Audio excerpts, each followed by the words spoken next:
We need one more. So we'll have a break after this. So we have quite a long morning tea. So we've just got to wait for one more to come in. 1, 2, 3. Who cares? It's marked as present. It's not a decision making. No, but we still need Katie, one. Yeah. why are you so pedantic? Leave her alone. Leave me alone. Stop fucking You on her. started it. Who have we got here? Right, so we're going to invite Craig. We've just got to wait for one more councillor to come in, so we've got a quorum. I'm sorry. Yeah.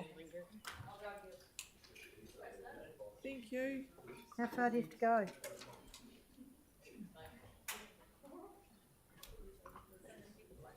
There we go. Okay, Craig, welcome. And you're talking to us about Richmond. Welcome, far away. Morning, and thank you for the opportunity to talk to you this morning about the proposed Richmond cycle route and my views on it. My personal submission is particularly brief. However, I'm also a member of the Richmond Residents and Business Association, so I've been across a lot of conversations involving the cycle route and actually how it works for our suburb. I'm a key resident of Richmond, lived there for 20 years, rebuilt after the earthquake, so I'm feeling invested in the community, and also love the proximity of the central city that Richmond has, and also connection through to what used to be called Red Zone.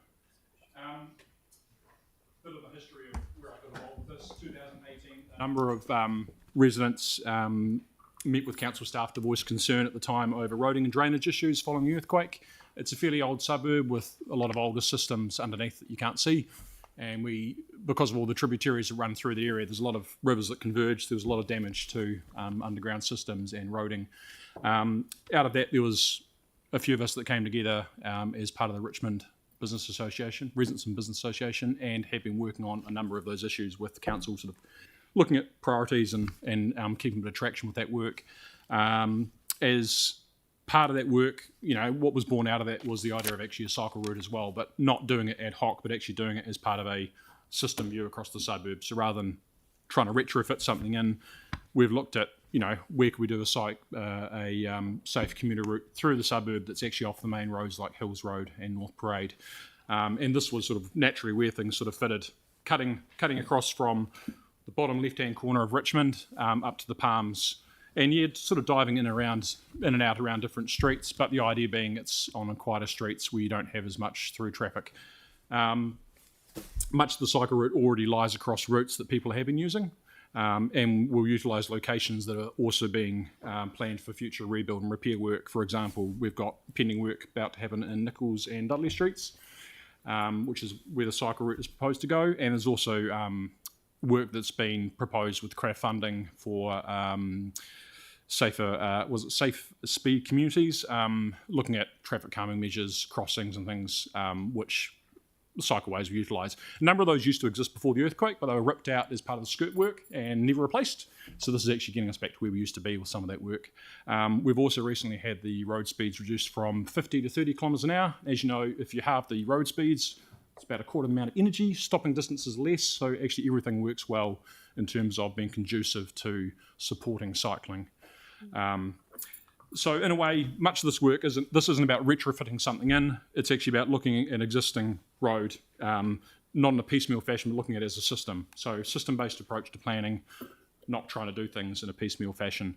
I've got good, keen Dutch heritage, so I love the idea of cycling, but also love the idea of giving people options. But hey, if we've got an option of doing it in roads that aren't as heavy for traffic, why not do that? But I'm also would challenge us to be pragmatic in how we spend the money and see are there better ways of doing some of this work. So in conclusion, Christchurch is a city where we have an opportunity to support multiple forms of transport well. It's a flat city, it's open. We don't have many valleys and things to deal with. So, we've got a really good opportunity here to support it. So I think, let's try and find pragmatic ways to do it. That's all I've got to say. Excellent, thank you. Any questions for Craig? I mean, of course, this was led by the community in the first place, which is really admirable, and it's great to see it coming to fruition. Yeah, I should just mention very quickly, we had consulted a lot with the community at various events. We've done a lot of discussion with people, so this has been several years of ongoing work. Yeah. Councillor Johansson. Thanks. I was just interested, looking at the map, Stapleton's Road up. Would that be where would you go to Shirley Primary? You'd go up Stapleton's Road. There's no connection to Shirley Primary at the moment, but I'm a firm believer in you get your wins where you can, and then let's conversation about the next bit. So this one here would actually go through to the Banks Ave site, Shirley Intermediate. Yeah. So that it's diagonally across the suburb, so up Averill Street, as I understand is proposed. I mean, Stapleton's Road going further north to Shirley Road, where Shirley Primary is already quite a slow street. It's got some bumps in it. And It's pretty good anyway. is that 30k yet? It is. It's all 30k, so Yeah. the whole of North Richmond is now 30 But kilometres an that hour. would be quite easy to just continue cycling up there. Yeah. I just wondered, I guess, if there were smaller improvements we could make along that route to make it safer to get up to Shirley Road. Yeah. To continue on Given Stapleton's. that we're going to have, Slater Street's the bad one because that's still used as a through route instead of hills. So that's where we get, but there's traffic calming stuff to go in Yeah. with the crowdfunding, as I understand, at some point. So that may help. And Councillor Barber's got a very quick question there. Yeah, Craig, I'd be really keen to have a chat to you.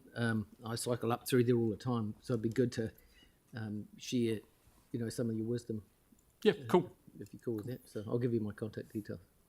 Can I say one bit I forgot to mention very quickly? The Yeah. last bit that's sort of missing in it that we propose initially is to get Alexandra Street all the way down. Yeah. But then you've got the nasty bit of getting across Fitzgerald. Gerald Ave, yeah, But we've if you can got- deal with that around the Avon, it's all awesome.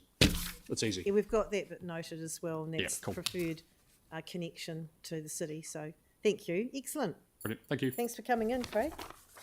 Okay, so next one is, have we got anyone else on Zoom? No. So next one is 10:55. Hang on. Right. Who's We've there? got these two. No, they have not joined Zoom. And we've got Hope here. You're on the wrong page. Craig was Oh, really I thought she early. said none of them were in. So we've got Hope, have we? No, she's not. It's 10:40. 10:40 is the next one then. Yes, so we've got a break until 10:40 if these two haven't arrived. Okay, so if you could be back in at about 10:38 would be helpful. Thank you. 40, yeah.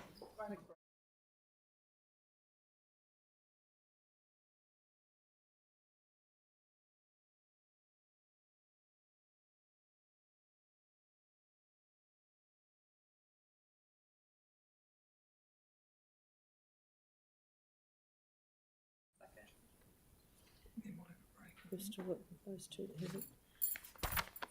Probably take her a second for her audio to join. Te ara tai.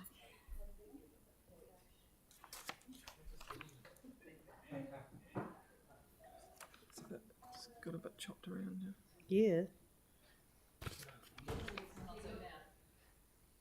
Yeah, so her audio hasn't joined yet, but we're gonna give her 1 second.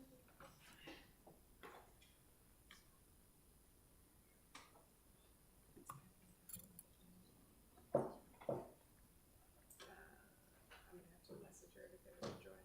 Or do we leave it till after our break?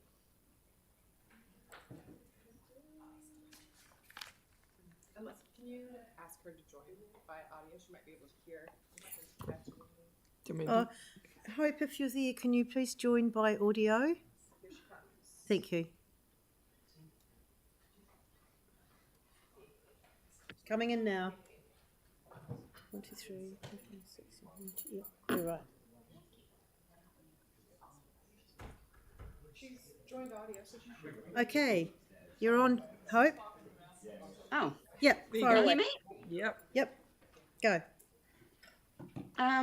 So just written down a few things. I'm speaking on behalf of the laneway that I live on, where there's 32 people that reside there at the moment. In the surrounding houses, there are about just over 100 people that will be affected by the removal of the car parking outside our on Ensworth Road. And some of the safety issues that the local residents have brought up and that they don't believe have been considered in the planning is that, first of all,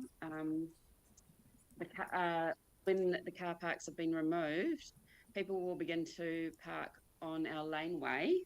And as soon as one car park is parked on our laneway, this prevents essential services from accessing the lane, most notably via the fire brigade and the fire engines. It's very difficult to stop visitors parking on the lane when they have nowhere else to park.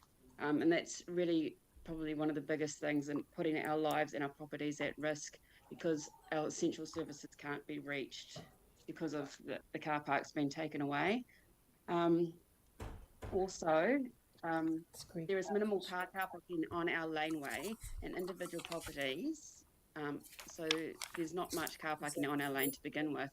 One of my neighbours who has a 3-year-old child and a 5-year-old currently have to park on the street. So once you've taken away those essential parks, she'll need to park much further away, probably in Charleston or further down towards Ara, and then walk her children a long way back and across the street, which in itself is quite unsafe. Another neighbour has a 2-year-old. She struggles. She has to park on the street, and you can see her out there trying to get her pram and everything out of the car. So if she's going to be having to park even further away, that's an issue and safety issue for them as well. I myself, I need to park on the street, and I work shift works. So I start and finish, not every day, but a lot of the time, very late at night, around midnight. I'll be coming home, or I'll be leaving to go to work. And I already feel anxious walking out to the street, but I've got no other choice, as I don't feel it's safe for me to cycle at those times as well, being dark. And walking back home from towards Ara or from Charleston is a long way in the dark as a single female, and it's not a particularly safe area to begin with, and I will feel very unsafe and run the risk of being followed back home and being as someone seeing me walking on my own in the dark is in itself really unsafe, and puts myself in danger. Also, just another thing, which isn't really about a safety thing, but when I purchased this property, as well as my neighbours, we part of the reason why we purchased the property is because there was extra parking on the roadway, and not being able to have those parks actually decreases the likelihood of people buying our properties when we go to sell, and possibly not maintaining the value within the market, and due to the poor access and not able to have visitors visit if they can't park outside. That leaves, we've got quite a few older people living on this laneway as well, and if their friends aren't able to easily access the property, then they're more likely to lose connections that they really need in that part of their life cycle. So that's when I'm not opposed to the cycle laneway in itself, but I am in that it's going to decrease our safety, the residents, that's over 100 of us that already live on this part of the lane, and I don't feel that that's an appropriate thing to do. And if cyclists do feel that they're unsafe during the small section of roadway, they could actually dismount and walk along the path. So those are the main things that people have been coming to me about, and yeah. Okay, thank you. We've got one question, if you wouldn't mind, from Councillor Templeton. Oh, yeah. Thanks so much. It's looking like Flex Lane is a private lane, is that right? Yes, so we pay the same amount of rates, and yet we don't get the same services. Okay, so I'm just checking so that if you were having issues with people parking on the lane, you would be able to put in yellow lines because you guys own the lane, which is probably quite useful. But the other thing I noticed, I'm looking at Google Earth, and it does look like all of the properties there do have off-street parking for multiple cars, and I'm just wondering if people use their off-street parking as well. There's more than one. There's definitely people that use the off-street parking. My neighbours, they have one park and they have 2 vehicles because the partner goes to go to work at 3 a.m, and so he needs his own vehicle, and then they have another vehicle for the children, to take the children to daycare and that sort of thing. So she needs to park out on the street because she's only got one park. They've only got one park. They can't park anywhere else. And it's the same with the neighbours at the top of the lane as well that have the 2-year-old. Okay, thanks. And Councillor Wilson, just quickly. Also, people that, like, if you've got flatmates or there's more than one person living in the house, so if they've taken up that 1 or 2 car parks, there's nowhere else to park. Yeah, thanks. Hope. I note on like the plans that there's a shared cyclist pedestrian pathway down towards Ferry Road, and then going on from, I think it's Mackenzie or Sullivan. I don't have the street names. There's also a shared pathway. So would you support that same design happening if it retained the parking? Yes. Thank you. All right. Thank you very much, Hope. Our time is up, and thank you for coming in. So I think we need to have a break now, and we've got Greg is in, and we've got the next one 10:45. Just pull in just 10 before we break. minutes. Just one quick question to staff, just picking up on that last point. Can we get just the advice, the option, how we could just make that a continuous shared pathway rather than having... You did ask that, and it is in the system. Great, That's one of the cool. questions Okay. around the Wakutahi design standards. I need to go and get a copy.